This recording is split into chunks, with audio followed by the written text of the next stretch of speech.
قبل ما نبدأ نصلي على النبي، ولو عجبك الملخص ما تنساش تحط اللايك الجميل بتاعك. وشكرا على المشاهدة، وكل سنة وحضراتكم طيبين. بيبدأ الفيلم بديه بيكون فاقد الوعي ومغمى عليه، بيحاول يفوق بس بيلاقي نفسه في حمام سباحة مفيهوش مية وايده متعورة وبتجيب دم، وبيحاول يفتكر ايه اللي حصل بس بيكون تعبان جدا. وفجأة بيلاقي التمساح بيعضه من رجله، بيترعب منه وبيقعد يزعق بس محدش بيسمعه. بيقعد يضرب التمساح برجله علشان يسيبه ويبعد عنه. فعلا بيسيبه التمساح في آخر لحظة قبل ما ياكله، وبيحاول دي يهرب من قدامه بسرعة. بيكون كلب دي مربوط بسلسلة فوق حمام السباحة، بيقعد يهوهو على التمساح. فبيرجع التمساح يهجم على دي تاني، يلاقي دي جردل جنبه وبيقعد يضربه بيه. بيخاف التمساح وبيسيبه وبيبعد عنه، وبيكون دي مصدوم وخايف من التمساح، مش عارف يتصرف معاه ازاي لانه لوحده. وبنرجع لورا قبل 6 ايام لما كان حمام السباحه مليان ميه، كان في تصوير مشاهد لفيلم في حمام السباحه، ودي شغال على حمام السباحه وهو المسؤول عنه، وكان بيساعدهم علشان يخلصوا بدري. ودي بقى كواي مرات دي بتروح لدي في مكان شغله ومعاها الكلب بتاعه، وتقول له في خبر حلو عايز اقول لك عليه. بياخدها وبيدخلوا جوه بتحضنه، بتفتح العلبه وبتوري له طفل وتقول له يا فرحانه انا شكلي حامل. بيغضب دي وبيقول لها شيلي فكره الحمل دي من دماغك، وبيسيبها وبيروح يحضر لنفسه حقنه الانسولين علشان ياخدها. وبعدها بيخلص التصوير اللي في حمام السباحه، وتاني يوم بيكون دي نايم على العوامه والكلب معاه علشان ينظف حمام السباحه من التصوير بتاع امبارح. بيرمي الكلب بتاعه كوره علشان يروح يجيبه، بيجي صاحبه ينزل السكينه علشان ينشف الميه اللي في حمام السباحه، ودي يعرف ينضف بس بيكون مريح على العوامه ومش في دماغه حاجه. بيلاقي صاحبه الكلب فبياخده ويربطه بالسلسله، وبيسيب له حقنه انسولين على الترابيزه، وبيقول له انت مش عايز حاجه تانية اعملها لك؟ بيقول له دي يطلب لي بيتزا عشان انا جعان. بيقول له صاحبه انا طلعت الباسبور ومسافر 3 ايام، وقبل ما بيمشي بيقول له انا شغلت سكينه شفط الميه. بيروح دي في النوم على العوام، وفجاه بيصحى على صوت الكلب، ويبص وبيلاقي الميه خست للنص. بيخاف جدا وبيحاول يعوم بسرعه علشان يطلع من الحمام، بيمسك في فتحات الميه على امل انه يطلع بس المسافه بتكون عاليه. بيحاول انه يطلع بكل قوته بس للاسف ضفره بيتكسر، بيجيب العوامه وبيقف عليها على امل انه يطلع، لكنه مش بيعرف وبيقع من على العوام، وبيفضل يزعق باعلى صوته على امل ان حد يسمعه ويجي ينقذه. للاسف محدش بيسمعه لان المكان فاضي ومفيهوش اي حاجه. فجاه التليفون بتاعه بيرن، وبيكون عامله على هزاز، ويتحرك التليفون ناحيه دي، ويكون مستني تحتيه علشان يلقفه قبل ما ينزل في الميه. يكون خلاص الامل رجع له. فجاه الكلب بتاعه بيتزحلق ناحيه حمام السباحه، وبيكون خلاص هيموت. بيكون دي مش عارف يفكر، وبياخد القرار انه يسيب التليفون وبيروح ينقذ الكلب بتاعه. بياخد العوامه وبيرفع بقى الكلب عشان يبعده عن الخطر، ويبص على التليفون وبيكون فاكر ان هو وقع في الميه. بيتعصب جدا وبيفقد الامل، بس من حزن حظه ان التليفون كان في الشاحن وفاضل متعلق، ويعوم بسرعه عشان يلحق التليفون قبل ما يقع. بيوصل عنده بس للاسف مش بيعرف يطوله لان منسوب الميه قل، وبعد محاولات كتير وفي الاخر بينط نطه جامده، بس للاسف بيقع التليفون في الميه. بيحاول يشغل التليفون بس الميه بتكون بوظته، بيحس دي ان الميه بتقل بسرعه. بيروح دي بسرعه للفتحه بتاعت شفط الميه، بياخد الروب اللي كان لابسه علشان يسد بيه الفتحه. هو بيعملها بيجي بتاع الدليفري ومعاه البيض اللي كان طالبها له صاحبه قبل ما يمشي، ويبص بتاع الدليفري وما بيلاقيش حد موجود. بيتصل عليه وبيقول له انا مش لاقي حد، اعمل ايه دلوقتي؟ فبيقول له سيبها عندك اكيد دي بيعمل حاجه وراجع تاني. فبيشوف دي بتاع الدليفري من تحت الميه،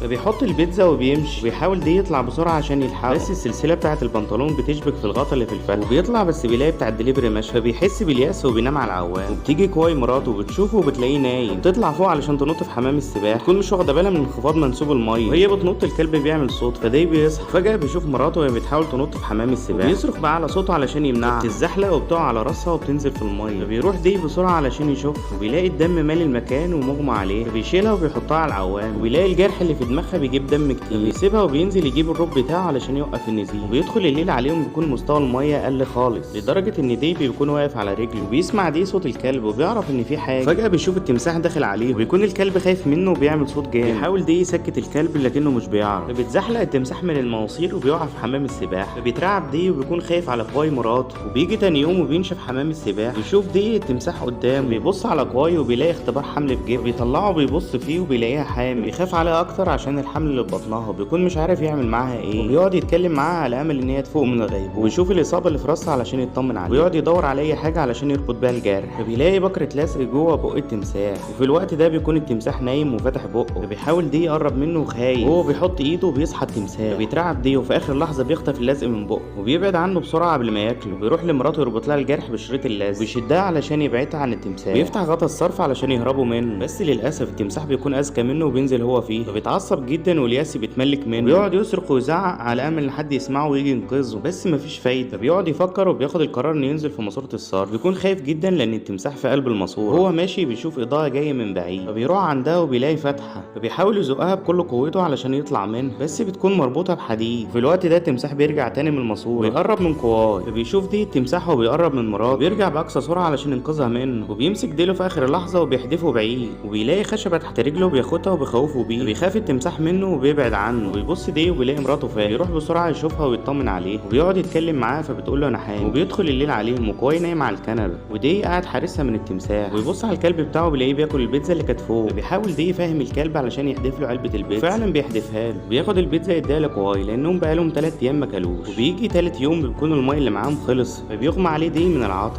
وبيفوق بالليل وبيقعد يتكلم مع كواي علشان يطمن عليه، ويقول لها التمساح عمل معاك ايه وانا نايم. بتقول له دي تمساحه مش تمساح، بيشوف البيض بتاعها، بتشتي الدنيا عليهم وبيتغطوا بالعوامه وبيشربوا ميه. وبيجي رابع يوم عليه بيفكر دي انه يعمل للتمساحه فخ علشان ياكلوا البيض بتاعها لانهم جعانين، بيغطي فتحه الصرف بالروب بتاعه، بيعمل ان هو مغمى عليه. بتحاول التمساحه تقرب منه علشان تاكله، بتقع في الفخ اللي دي عامله، وبيقوم بسرعه يقفل عليه ويشدوا الكنبه يحطوه على الفتحه علشان ما تطلعش تاني. بيحاول دي يعمل احتكاك بالعصا علشان يولع النار، وفعلا بينجح وبيسلقوا البيض وبياكلوه. وبيقول لي دي لكواي لازم نطلع من هنا باي شكل، بيحطوا الكنبه ويطلعوا عليه، تطلع كواي على كتف دي، وفي الاخر مش بيعرفوا يطلعوا لان المسافه عاليه عليهم جدا. بيقعد يتكلم معاها دي ويقول لها لازم تنزلي الطفل اللي في بطني، وبتتعصب عليه كواي وتضربه بالقلم، وتقول له انا نفسي في الطفل ده، انت عايز تحرمني منه ليه؟ وبعد فتره بيناموا من التعب، وبيجي 5 يوم عليهم، وبيشيلوا الكنبه من على الفتحه عشان يطلعوا التمساح وينزلوا هم في ماسوره الصرف. وفعلا التمساحه بتطلع علشان تشوف البيض بتاعها، وبتنزل كواي في الفتحه بسرعه قبل التمساحه ما تشوفها، وتبص على البيض بتاعها وبتتفاجئ ان البيض بتاعها كله متكسر، فبتغضب التمساحه وبترجع تهجم عليهم، وقبل ما توصل لهم بيهرب دي في الفتحه بسرعه وبيقفل عليه. فبيحس دي بالتعب لانه بقاله 5 ايام ما خدش حقنه الانسولين، فبتقول له كواي ايه الحل دلوقتي؟ فبيقول لها انا افتكرت ان صاحبي كان سايب لي حقنه قبل ما يمشي، وبيجيب سلك حديد وبيحاول يشد الحقنه من على الترابيزه، وبعد محاولات كتير بتقع الحقنه وبتتكسر،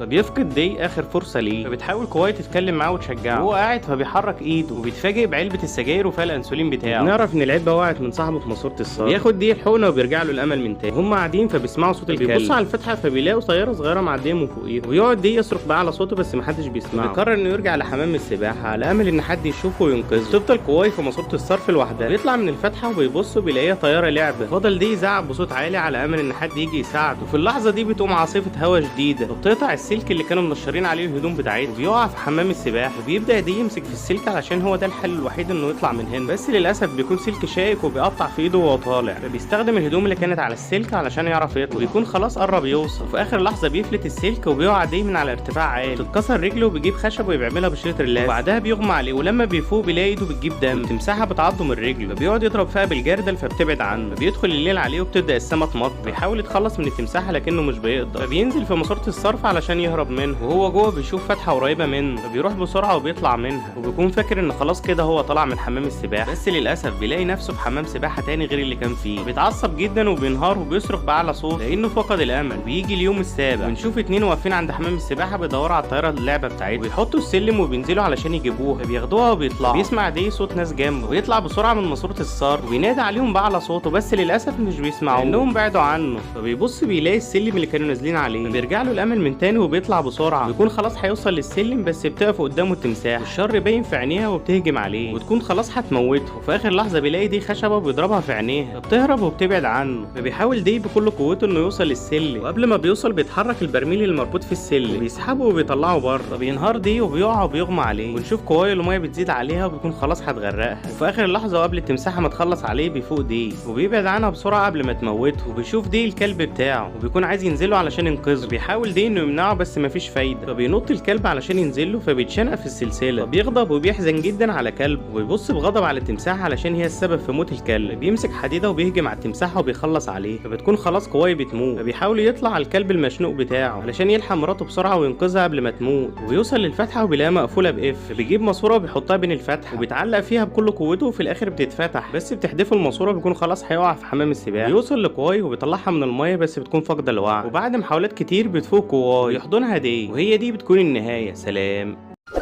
وبيخلص فيلمنا.